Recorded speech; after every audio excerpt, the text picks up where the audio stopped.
दशानन रावण का नाश परस्त्री हरण के कारण ही नहीं, अपनी पुत्री पर बुरी नजर डालने के चलते हुआ था। वाल्मीकि रामायण के मुताबिक माता सीता का जन्म राजा जनक की ओर से बारिश के लिए चलाए गए हल से टकराकर निकले घड़े से हुआ था, लेकिन वह जनक पुत्री होने से पहले रावण पुत्री थीं। आज हम आपको बताएंगे कि रावण ने उनके साथ ऐसा क्या किया जिससे उन्हें धरती पर जन्म लेना पड़ा।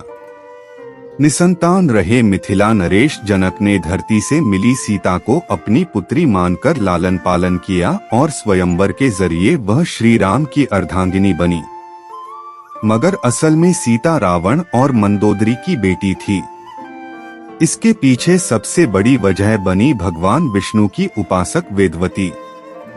सीता इन्हीं वेदवती का पुनर्जन्म थी। वेदवती बेहद सुंदर, सुशील और धार्मिक कन्या थीं। वह विष्णु उपासक होने के साथ उनसे ही विवाह करना चाहती थीं। वेदवती अपनी इच्छा पूर्ति के लिए सांसारिक जीवन छोड़ उपवन में कुटिया बनाकर तपस्या में लीन हो गई। इस दौरान एक दिन रावण वहां से निकला तो सुंदर वेदवती को देखकर मोहित हो उठा। अपनी आदत के चलते उसने वेदवती से दुर्व्यवहार करना चाहा। आहत होकर वेदवती ने हवन कुंड में कूदकर जान दे दी।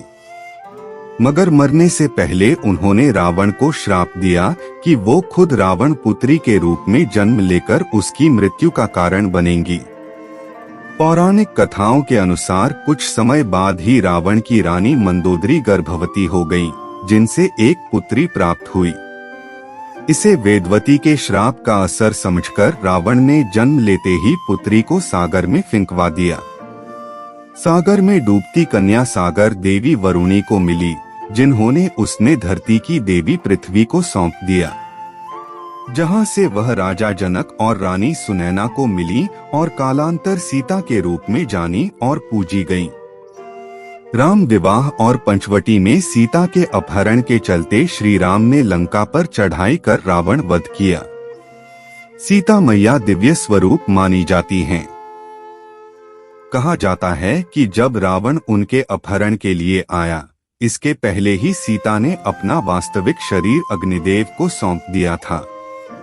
दरअसल अगर रावण वास्तविक सीताजी को बुरी निगाह से देखता तो वहीं भस्म हो जाता।